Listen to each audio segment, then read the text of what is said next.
Thank you. How's everybody doing this morning? Everybody having a good time in Tennessee? Good, I am too. It's great to be home. Let me ask you all another question. Anyone here from Arkansas, Colorado, or Iowa?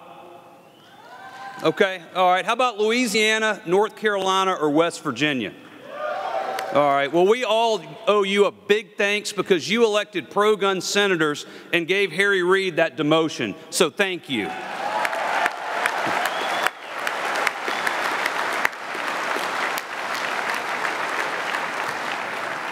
You also gave Michael Bloomberg, that nanny state billionaire, a Chuck Norris roundhouse kick to the head, so thank you for that one, too.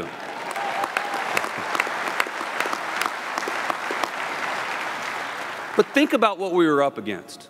A multi-billionaire willing to spend his personal fortune, supported by a national news media, willing to spread lies, all to elect a Congress willing to destroy our freedom. But across the country, you stood up and said no. Not on our watch. You voted freedom first, and over 90% of NRA's endorsed candidates all across America won, so thank you.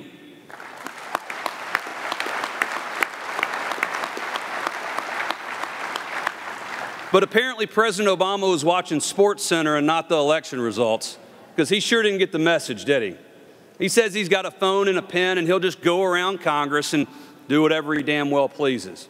We saw it just last month when he tried to ban rifle ammunition. Now, we know what he really wanted to do. He wanted to ban our guns, but he couldn't get that done, so he tried to ban our ammo instead. Let's be clear, this wasn't only about green tip ammo for your AR-15. They came up with an entire framework so they could ban all centerfire ammunition, 223, 270, 30-06, you name it. So the NRA got to work, which means you got to work. You sent hundreds of thousands of comments to ATF.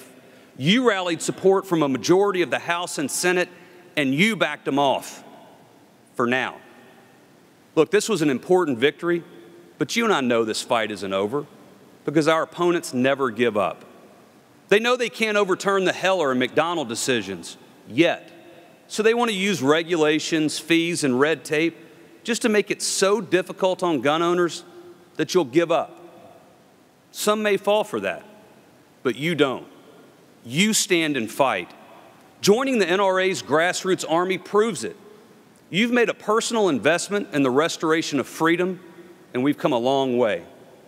In 1987, 11 states recognized some form of right to carry. Today, it's almost 50. That's an extraordinary achievement. And while plenty of groups out there would love to take credit for it, it's not because of them. It's because of you. In state after state, you engaged in the fight and you put your elected officials on notice. You wanted your right to carry restored, and you got it back.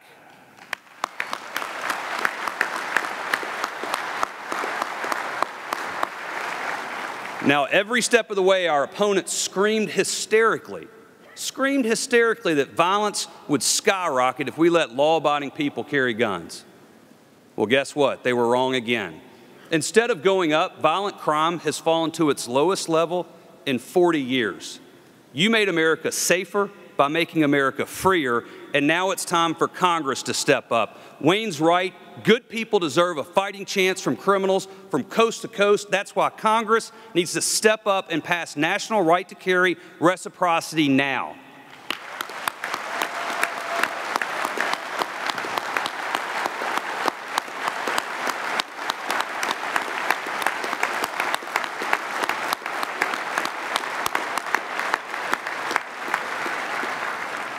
Friends, it's up to us. We have to fight to protect our rights because our opponents are richer, more organized, and more dishonest than ever before. They'll literally say anything to make you think your rights are safe. And when I say anything, I mean anything. Please watch. I believe in the Second Amendment. The President and I support the Second Amendment. Nobody questions the Second Amendment's right to bear arms. There is a Second Amendment right to bear arms. Well, I guess we can all just go home, right? Our work's done? No? You know, they're about as trustworthy as Mexican tap water, and they leave you feeling the same way.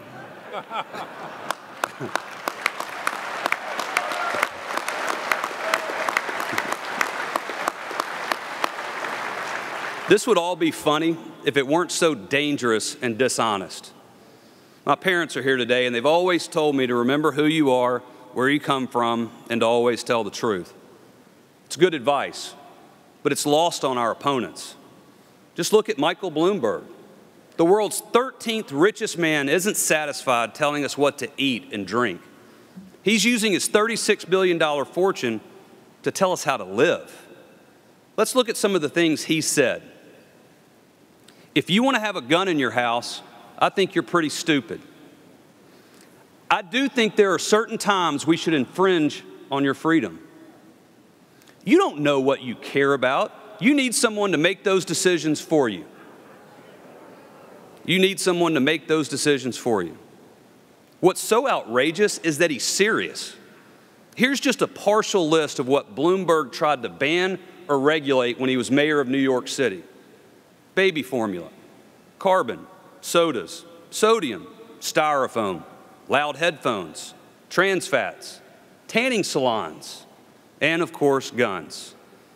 But let's be clear, Bloomberg doesn't oppose these things for himself, he just opposes them for you. He flies to Bermuda on his private jet while telling you to reduce your carbon footprint. He pours extra salt on his steak while telling you to stick to tofu. And he hires armed security while telling you that if you keep a gun at home, you're stupid. You know, Bloomberg deserves an award for Hypocrite of the Year. But you know what he got instead? A leadership award for public service. You know who gave him that award? The Clinton Global Initiative. Yeah, Bill and Hillary. Hillary Clinton. She's back. Hillary's going to announce tomorrow that she's running for president. When it comes to attacking our Second Amendment freedoms, you can bet she'll make Barack Obama look like an amateur. Obama won't admit that he wants to register guns, but Hillary's proud to support it. The only reason to register guns is to tax them or take them, and there's no doubt Her Royal Highness would love to do both. Hillary's probably sent some emails to Obama about it, but I guess we'll never know.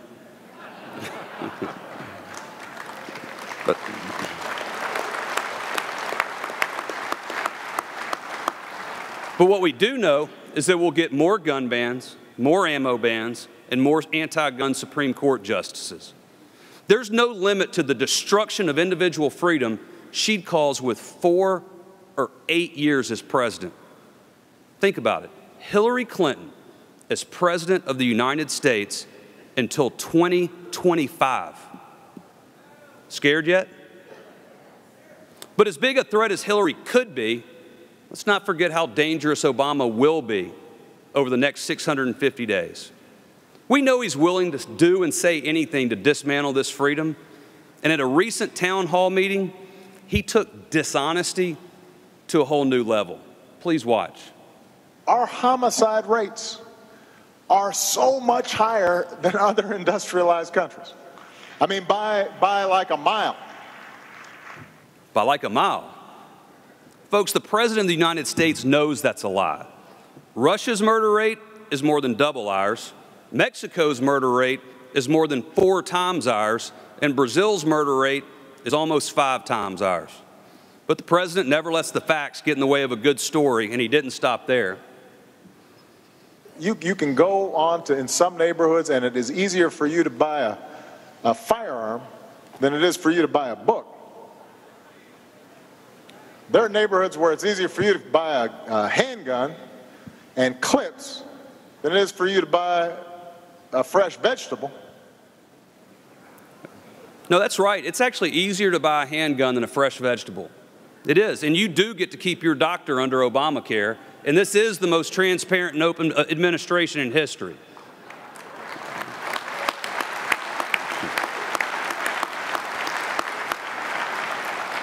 And you might not know this, but President Obama was the first man to walk on the moon.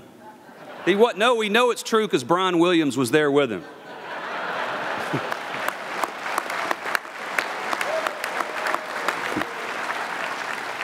He wasn't done yet. Roll the next one. And people just say, well, we should have firearms in kindergarten, and we should have machine guns in bars. And you think I'm exaggerating? I mean, you look at some of these laws that come up. Machine guns in bars? Mr. President, the closest thing we have to that in America is your hometown of Chicago.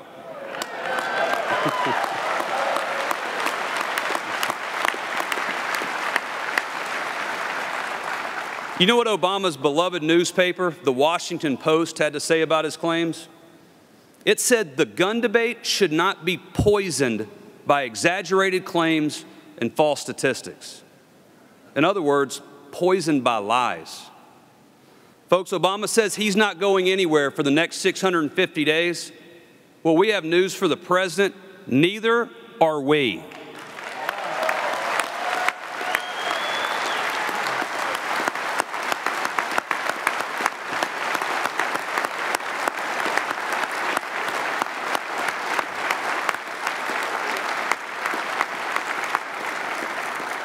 You look around this room, we're millions of average, honest Americans. We're moms and dads who want to live in safe neighborhoods and send our kids to safe schools. We're Republicans, Democrats, independents, and none of the above. We're every color, creed, faith, and occupation. We're Americans from every walk of life. We're defined by our diversity, but we're united in our belief in the Second Amendment that keeps our families safe and our countries free. Friends, I'd like to share a couple stories this morning to show you the face of who we are, why we fight, and what's at stake. Last September, an Islamic jihadist posted photos of Taliban fighters and Osama bin Laden on his Facebook page. He filled his mind with hate and plotted out how he was going to act on it. He went inside a local factory, took out a large knife from under his coat, and cut off the head of a 54-year-old grandmother. Several people tried to stop him. They threw books and chairs, tried to kick him, but it didn't do much good. The murderer then slashed the face of another innocent woman. As he drew back his knife to cut off her head, he was stopped. How? By a man with a firearm. Now, you might think this happened somewhere in the Middle East, maybe Egypt or Saudi Arabia, and that the man who saved that day was a guard or soldier. But friends, this story didn't happen in the Middle East. It happened in the Middle West of America. It happened in Moore, Oklahoma. And the hero in this story is a food company executive and a fellow NRA member. His name is Mark Vaughn, and we're proud to have him with us today. Mark, please stand and accept our thanks for what you did.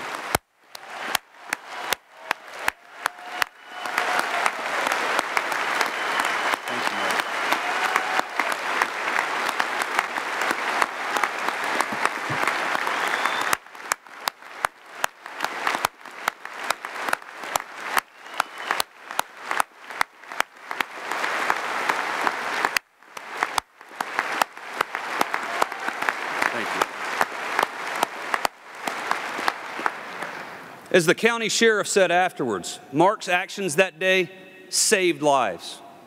That's who we are. We're the ones who run to the fight, not away from it. We defend the defenseless. Even more importantly, we train good people to defend themselves, and we protect their God-given right to do it. But in far too many places, that right is still being denied. Put yourself in this person's shoes for a minute. You play by the rules. You don't buy things you can't afford or live beyond your means. You work hard, but you still struggle. As much as you try, you can't afford to live in a nice neighborhood. No, you live in the projects. Your neighborhood is overrun with drug dealers and gang members. Too often you hear people shouting, fighting over drug deals gone bad, followed by gunfire. You don't feel safe in your own home. But what can you do? The police aren't there when you need them. In fact, they don't really like to come around. A few years ago, you heard the Supreme Court say that you can keep a gun in your home to defend yourself. But it seems like that only applies to other people, rich people, because your housing authority says they'll throw you out on the streets if you do it. You feel hopeless. So what do? I can tell you what one courageous woman did. Please watch. It was a landmark victory. The Delaware Supreme Court recently made clear that the Wilmington Housing Authority's policy denying its residents the right to own a firearm for self-protection is unconstitutional. One of those tenants, known as Jane Doe in the lawsuit, had the full support of the NRA because, as Chris Cox said, the Second Amendment is a God-given right that belongs to every law-abiding American, no matter their tax bracket, their zip code, or street address. In this exclusive interview, I talked with Jane Doe, whose real name is Josephine Byrd. And as she told me, she is very proud to be part of the fight to restore and protect our individual freedoms for all law-abiding citizens. I've lived 75 years doing what I want to do, not bothering nobody. And we had an incident where I lived. A gentleman got shot in the building. And I felt as though if I wanted to bear arms, I felt like it was my right and I was going to fight for it. We're tired of getting beat up, being accosted for money at the ATM. In some of these areas, it looks quiet, but we still have elements coming into the building. Once they get on the elevator, they go to any floor, and the younger sets that come from out of the area, they come to prey on these seniors. Some people won't come out of their apartments. They're afraid of these hoodlums. And I don't think that's right. And it's not fair. The guy on the street is running around shooting and killing who he wants to. And we're still unprotected. They got more gun power than some of the law officials. So who's protecting who? The law is not protecting us. We're supposed to have 24-hour security. It's a lie that their WHA has put out, and it's in the lease. When security does come in, if we need a security person to make rounds or do whatever they're supposed to do, we find them sleeping. It is a very dangerous place. This is about public housing. This is about the people who need the ability to defend themselves, probably more than you and I do. You have 911. Then what you gonna do? You'll be sitting in the chair dead by the time they get there. So let me have my gun. I'll be protected. Josephine told me the Wilmington Housing Authority forced her and other residents in these communities to make a choice. Either live in fear for your safety every day or carry a firearm for personal protection and risk being evicted. A lot of the residents were told that if they did something like this by the manager, that they would be put out. Well, they're scared. They don't want to be put in the street. I felt like I was treated like a second-class citizen. I knew I was in line for eviction if I kept on, and they were going to fight me tooth and nail too. But it was my right, and I don't like for anybody to walk on my rights. I am very safe with my firearm. I wouldn't live without it. I think what Josephine did was nothing less than heroic. Doggone tootin'. That's right. She's a leader, and she's a fighter. Somebody has to take a stand, and I'm glad Josephine did. Without Josephine Byrd, thousands of residents of public housing in Delaware would not today be enjoying their fundamental right to bear arms for self-defense. The Second Amendment is for all people and all incomes, black, white, or indifferent. This is our right, and this is why I fought. What a special lady.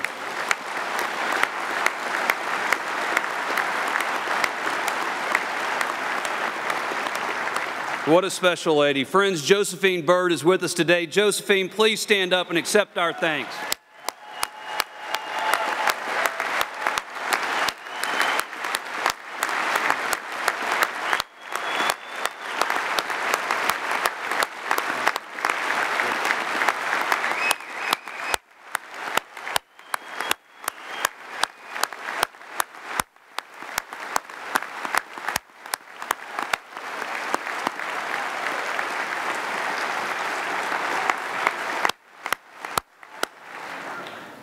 All Josephine wanted to do is exercise the most basic of all human rights, the right to defend yourself.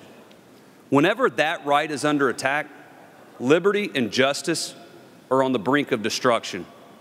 That's why we fight for liberty and justice for all. We are the largest and oldest civil rights organization in America.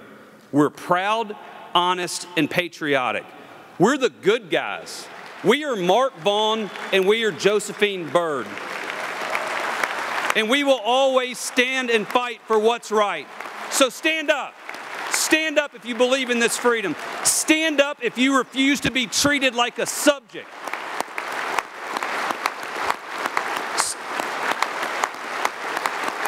Stand up to the lying politicians, national media, and elitist billionaires. Stand up right now and send them all this message. Your lives are not more valuable than ours. You've got no right, you've got no authority, and no business trying to cheat us out of our freedoms. If you want to try, come and take them. If you want to fight, you've got one. We'll fight you in the courts, we'll fight you in the legislatures, and by God, we'll fight you on Election Day. We are the National Rifle Association of America.